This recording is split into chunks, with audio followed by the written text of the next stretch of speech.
kritik parpol yang hanya mementingkan kepentingan kelompoknya.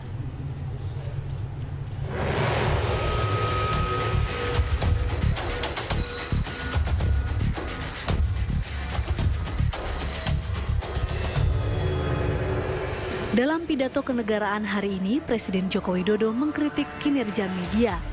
Kritikan tersebut disampaikan karena Presiden menilai media hanya mengejar rating tanpa memberi pencerahan publik. Selain mengkritik media, Presiden juga mengkritik partai politik yang malah mementingkan kepentingan partainya dibandingkan kepentingan bangsa.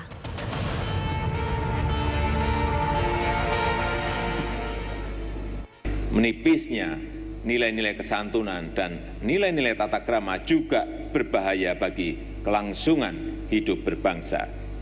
Menipisnya budaya saling menghargai, mengeringnya kultur tenggang rasa, baik di masyarakat maupun institusi resmi seperti lembaga penegak hukum, organisasi kemasyarakatan, media, dan partai politik menyebabkan bangsa ini terjebak pada lingkaran ego masing-masing. Hal ini tentu saja menghambat program aksi pembangunan, budaya kerja, semangat gotong royong, dan tumbuhnya karakter bangsa. Lebih-lebih, saat ini ada kecenderungan semua orang merasa bebas, sebebas-bebasnya dalam berperilaku dan menyuarakan kepentingan. Keadaan ini menjadi semakin kurang produktif ketika media juga hanya mengejar rating dibandingkan memadu publik. Lalu, dari pidato kenegaraan ini, apa pesan yang ingin disampaikan Presiden kepada publik dalam kritiknya terhadap media dan partai politik?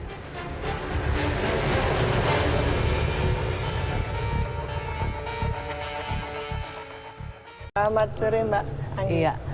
Dan juga bergabung bersama kita Ketua DPP PDI Perjuangan ada Bang Syukur Nababan. Selamat sore. Selamat sore. Ya, Selamat sore Gi. Sore Bang. Dan ada Wasekjen Partai Golkar Mas Tantowi Yahya. Selamat sore Mas Tantowi. Sore, saya sudah naik jabatannya jadi Ketua DPP Partai Ketua Golkar juga. DPD ya. Terima kasih. Maaf kita koreksi Ketua DPD ya, kita koreksi. Terima kasih Mas Tantowi. Jadi sama-sama Ketua DPP. Sama-sama Ketua DPP, sorry sama-sama Ketua DPP nih ya. Jangan dimundurkan. Jangan dimundurkan, benar-benar mohon maaf sama-sama Ketua DPP di situ. Oke, sebelum saya ke Ketua DPP yang 2 orang ada di sana di gedung DPR, saya mau ke Mbak Wiwi terlebih dahulu. Iya. Mbak Wiwi, ini apa yang Anda lihat atau yang Anda tangkap dari Presiden Jokowi dari pidatonya pada hari ini? Ada beberapa poin yang sudah saya sebutkan sebelumnya. Kalau Anda melihatnya seperti apa? Ya, menurut saya secara lugas ingin mengatakan bahwa sebetulnya Presiden sangat concern dengan perkembangan kekinian yang dimana katakan dari perspektif medianya kurang gitu ya. Dalam arti kurang menunjukkan adanya katakan gitu ya nilai-nilai luhur yang kita miliki sendiri. Jadi di situ sebetulnya boleh mengkritik tapi jangan menggunakan bahasa-bahasa yang vulgar dan sebagainya. Itu kan mungkin di sosmed ya. Lalu tentang partai politik. Partai politik yang kelihatannya juga memang konteksnya sekarang ini internal itu ada kisru atau bahkan secara umum partai politik di Indonesia masih lebih mengedepankan kepentingan golongannya, kelompoknya sendiri, partainya sendiri dan sebagainya. Tapi lepas dari itu menurut saya ini kan kita sedang memperingati gitu ya hari kemerdekaan yang ke-70. Jadi hari kemerdekaan yang ke-70 ini seharusnya diberikan katakan gitu ya penekanan yang sangat penting oleh Presiden. Sebagai pemerintahan baru, ini baru pertama kali seorang Jokowi itu menyampaikan pidato kenegaraan.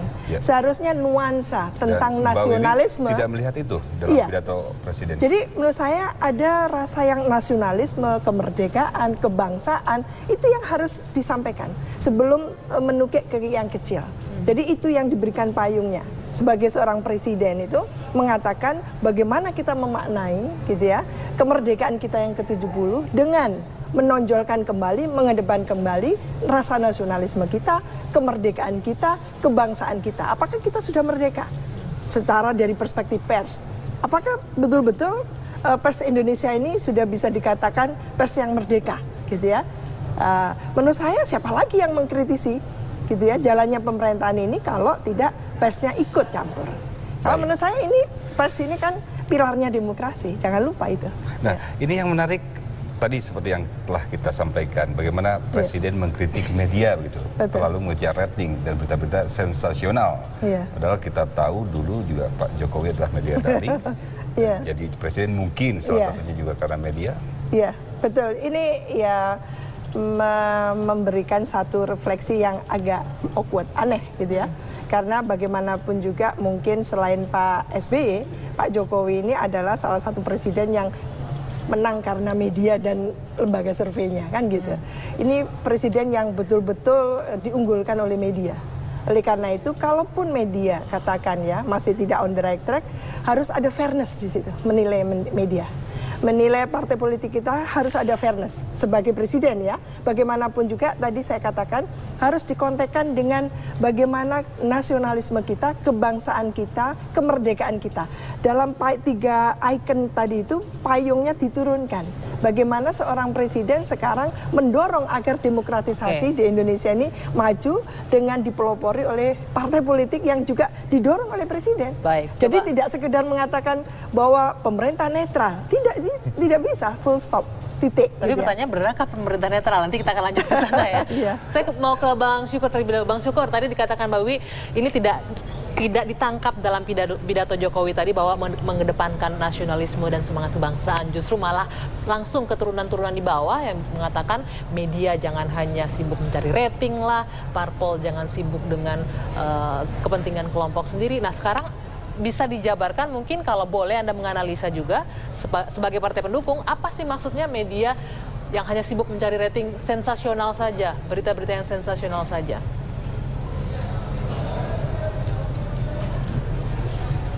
Ya, saya kurang sependapat dengan beliau tadi ya, karena ini kan tersinkronisasi semua pidato ini. Saya menjawab dengan mengutip pidato Presiden tadi ya.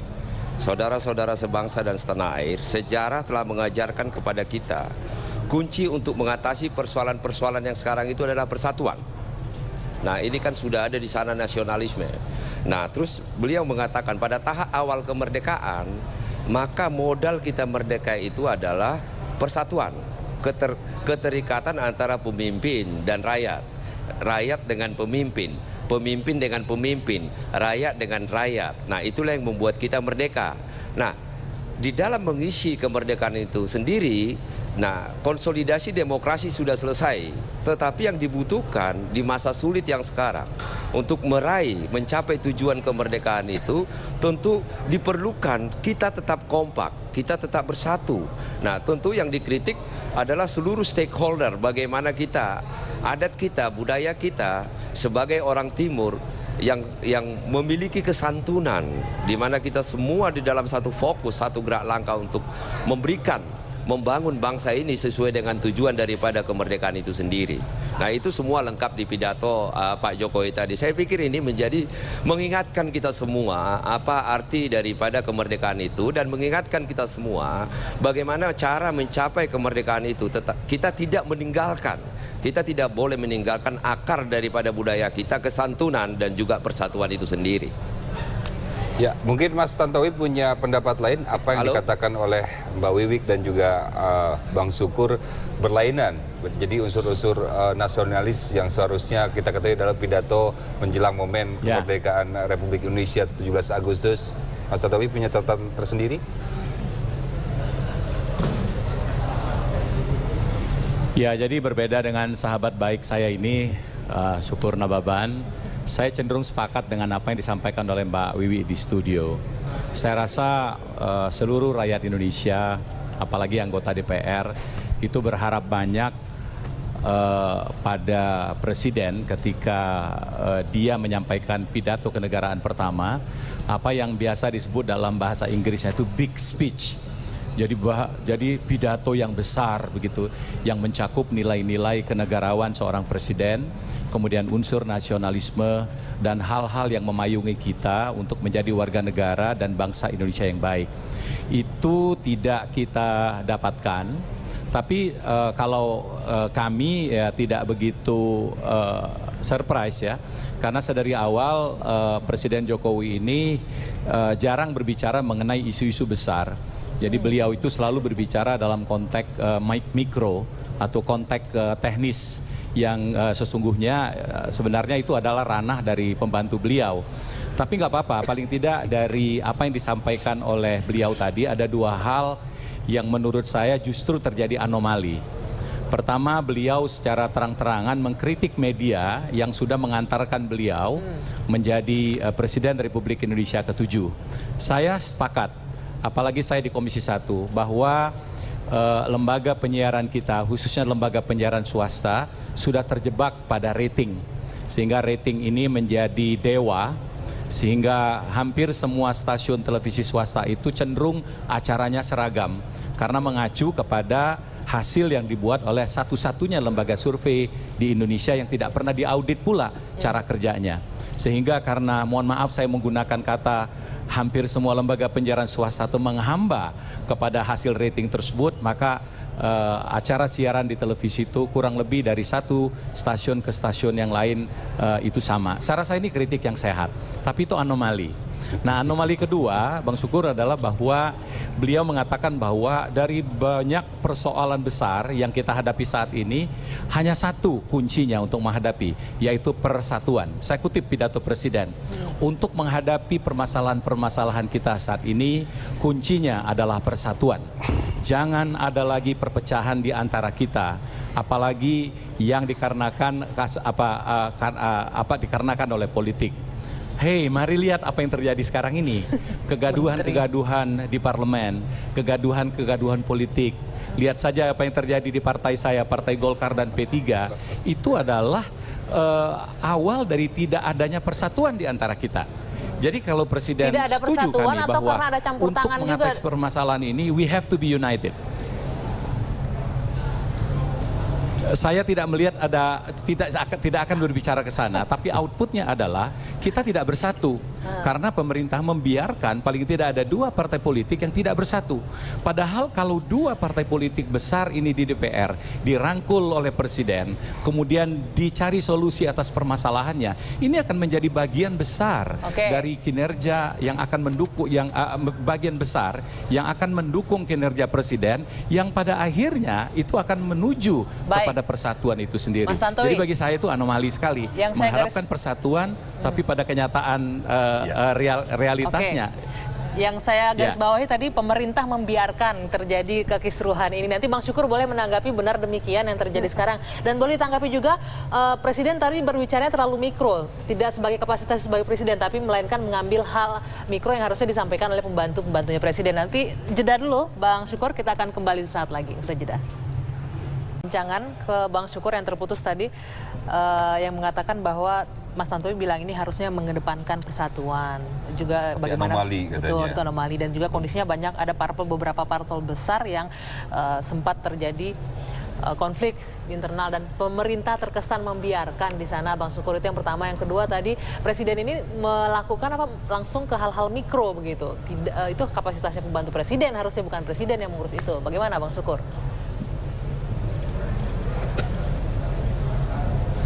Jadi saya kurang sepakat ya, Anggi ya, karena begini loh, kalau bicara sudah persatuan itu adalah seorang negarawan.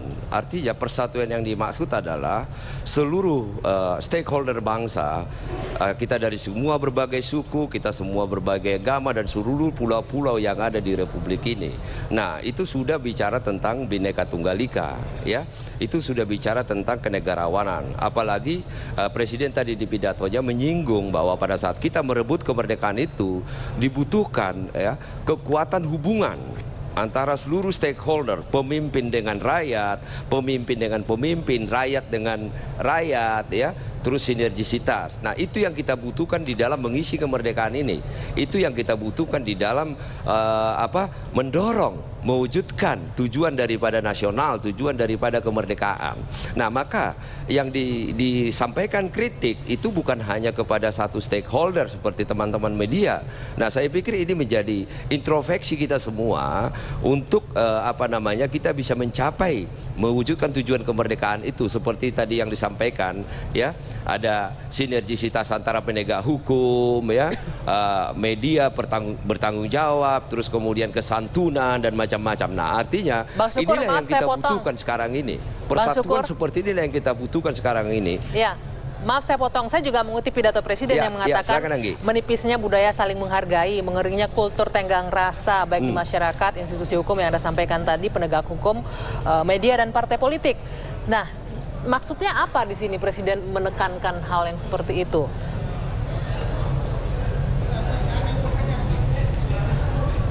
Nah, artinya yang dia sebut bagian demi bagian itu adalah bagian-bagian daripada stakeholder daripada bangsa ini. Jadi antara katakan masyarakat dengan masyarakat, masyarakat dengan pemimpin, rakyat dengan pemimpin, antar partai politik. Nah, terus kemudian di mana juga ada media yang mengedepankan rating. Jadi saya tidak melihat hanya dalam satu sisi. Nah, yang dia sampaikan adalah yang paling penting adalah kesantunan itu. Kita sebagai orang Timur, kita sebagai bangsa yang berbudaya, kita harus memiliki kesantunan, cara menyampaikan atau cara berdiskusi. Nah, itu yang paling penting. Dengan kesantunan itu, kekompakan itu, yang seperti yang beliau sampaikan di pidatonya, ibarat hubungan semen kita yang sangat kuat sekali. Maka satu persoalan besar telah kita selesaikan, yaitu persoalan kekompakan. Dengan kekompakan maka persoalan-persoalan bangsa ini akan sangat lebih mudah kita hadapi. Baik, Bang Syukur, karena Anda sudah menyebut beberapa stakeholder, ini stakeholdernya kita berbicara dalam skop media ya, berbicara kesantunan. Di bagian mana sekarang pertanyaannya media yang tidak santun memberikan pemberitaan? Contoh kasusnya apa misalnya? Karena kita tahu seperti yang di awal disampaikan tadi, Pak Jokowi ini kan maju karena media juga. Di awal dia sangat menjadi media darling begitu. Kalau ada tudingan belakangan seperti ini di bagian mana? Mohon koreksi juga jadi bahan masukan bagi media kalau memang benar ada. Halo, gimana Anggi? Bang Syukur, tadi Anda kan sudah menyebutkan stakeholder. Sekarang dalam skop media dikatakan tidak santun. Di bagian mananya yang tidak santun, Bang Syukur? Karena kita tahu Pak Jokowi ini kan awalnya maju jadi gubernur, dari wali kota, gubernur sampai presiden, ini kan termasuk orang yang media darling, yang sangat disayangi, disukai juga oleh media.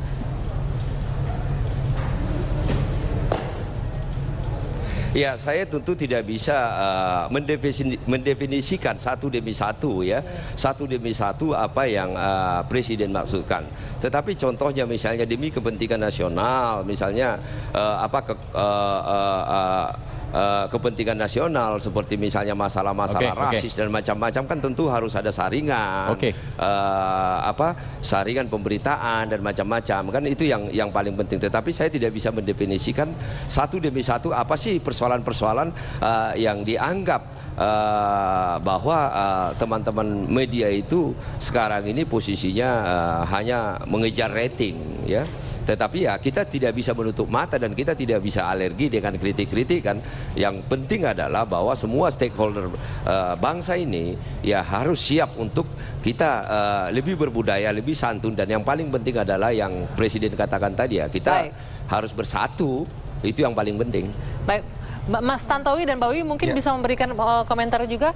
Kalau Anda sendiri, Mas Tantowi, melihat seperti apakah memang media selama ini cukup keras, cukup pedas mengkritik pemerintah, khususnya Presiden Joko Widodo dalam beberapa periode 1 tahun belakangan periode pemerintahan Jokowi? Tapi kita harus jeda dulu nih Mbak Wiwi dan juga Mas Tantowi, karena kita akan menyaksikan terlebih dahulu kumandang azan maghrib untuk wilayah DKI Jakarta dan sekitarnya. Kami kembali saat lagi. Oke, kalau saya melihat begini, setelah Pilpres, jadi dimulai dari Pilpres, kampanye Pilpres, kemudian setelah Pilpres, media itu menjadi terbelah. Ada media yang kritis itu artinya dia mengkritik berdasarkan fakta-fakta. Memang kebenaran itu akan terasa pahit, akan terasa panas telinga kita mendengarkannya. Tapi selama itu berdasarkan fakta, bagi saya itulah fungsi dari media, tidak ada masalah. Nah, yang satu lagi itu terbelah menyiarkan berita-berita yang tidak faktual atau berita-berita yang nuansanya adalah kebohongan. Saya kasih contoh. Tadi malam Belanda melawan Inggris, Belanda menang 2-1. Tiba-tiba besoknya diberitakan Inggris yang menang 2-1 terhadap Belanda. Sama-sama orang rakyat Indonesia menonton itu.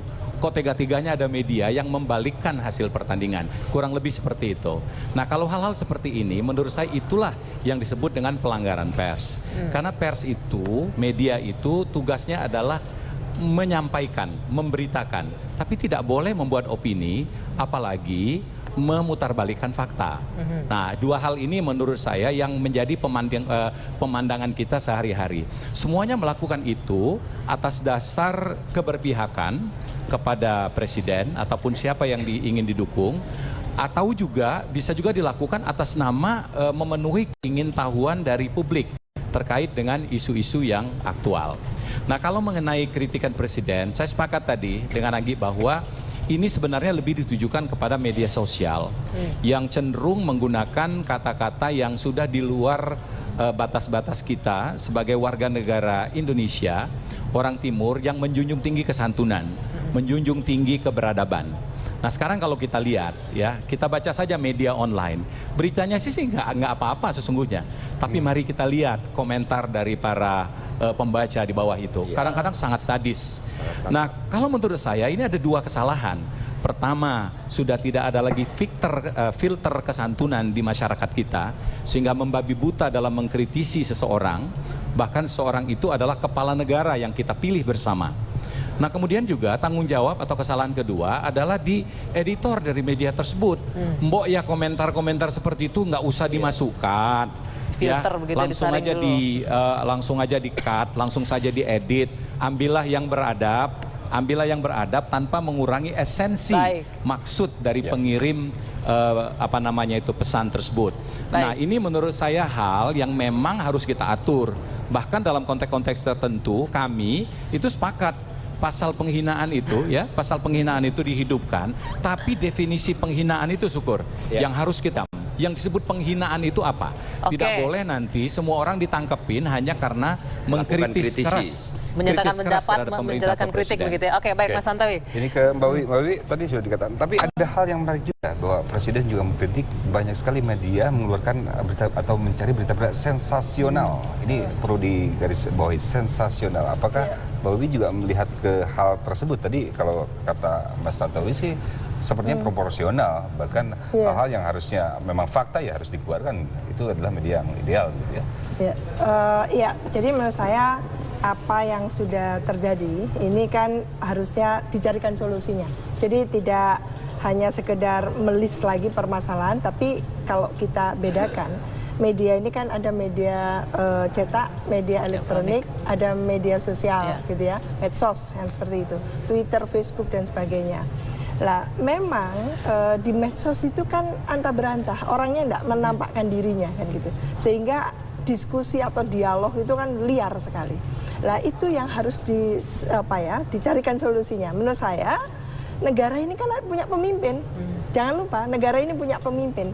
Dan dalam sejarah di Indonesia juga menunjukkan bahwa peran teladan, peran seorang pemimpin dengan leadershipnya tadi itu adalah memberikan teladan, memberikan katakan itu arah gitu ya. Sehingga bayangan saya ini ulang tahun Republik Indonesia yang ke-70. Bayangan saya juga bahwa Presiden Jokowi memberikan satu pidato yang mengobarkan kembali semangat kita. Bernasionalisme, bersantun tadi itu, memiliki nilai-nilai yang santun gitu ya. Dan kita mempromosikan kembali nilai-nilai kesantunan tadi, tapi jangan lupa kesantunan dan sebagainya tadi itu juga memerlukan gitu contoh konkret dari para pemimpinnya tadi. Ini yang harus dilakukan segera. Dari bagian dari revolusi mental itu kan. Di tengah kondisi yang seperti ini gitu, kita rindu akan seperti sosok Presiden Soekarno yang menggoda.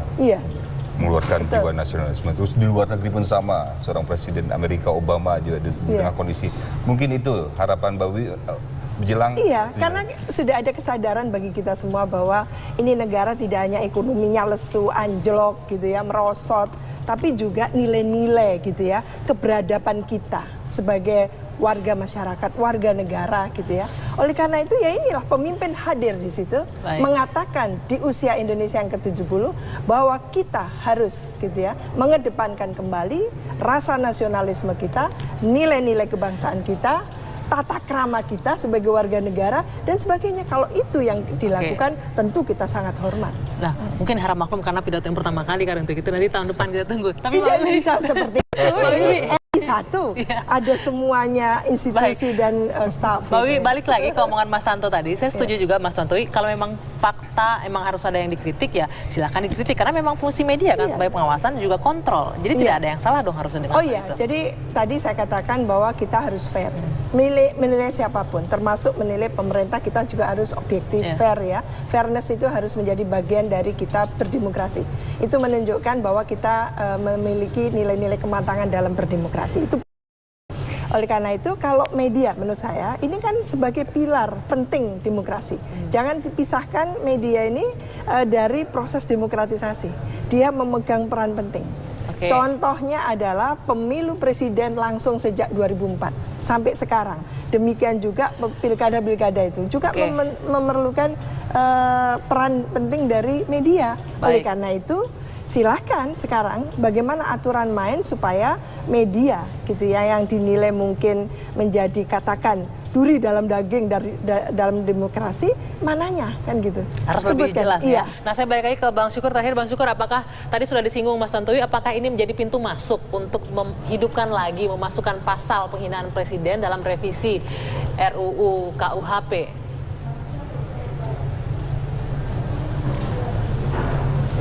Anggi, ini diskusi yang lain ya, tetapi saya tidak melihat sejauh itu ya. Bagi saya ngelihat pidato ini sangat bagus sekali dan menjadi pengingat kita di ulang tahun bangsa kita yang ke-70 ini. Cuman memang kan gaya daripada presiden kita berbicara dan berpidato kan datar ya. Jadi entusiasme tidak kelihatan. Jadi seolah-olah isi daripada pidato itu ya datar saja. Tapi sebenarnya kalau kita lihat di sini semua sangat bernas. Yang mengajak kita untuk bahwa meraih dan mewujudkan kemerdekaan itu adalah seluruh stakeholder harus bersatu, melepaskan semua perbedaan-perbedaan kita. Nah, khusus untuk media saya respon sedikit. Ya, artinya tadi di pidatonya beliau menyampaikan bukan anti kritik bahwa media itu menjadi panduan bangsa ini, menjadi panduan masyarakat memberikan informasi yang benar. Nah, jadi sehingga tidak memberikan informasi salah seperti yang disampaikan oleh Pak Tantowi tadi. Jadi artinya bagi saya apa yang disampaikan beliau tadi menjadi sebuah pengingat kita bahwa persatuanlah yang menjadi penting, melepaskan semua perbedaan-perbedaan kita, itu keindahan kita. Kita memiliki budaya kita, budaya timur yang sangat luar biasa sekali, di mana kesantunan, saling menghargai, itulah akar daripada bangsa ini. Baik, terima kasih Bang Syukur Nababan, Mas Tantowi, terima kasih Mbak Wiwi, Mas Siti Zuhro, terima kasih. Mudah-mudahan memang persatuan itu bisa terbentuk dengan ada andil juga pemerintah di dalamnya ya, bentuk memberikan ini sebagai prime movernya. Baik. Karena bagaimanapun juga pemerintah itu memiliki otoritas, memiliki fasilitas, dan memiliki jejaring yang memang bisa digerakkan semuanya. Baik. Terima kasih Mbak Wiwi atas waktunya dan semuanya, Mas Tantowi juga Bang Syukur. Dan Kabar Petang masih akan kembali dengan kabar-kabar penting lain. Tetaplah bersama kami.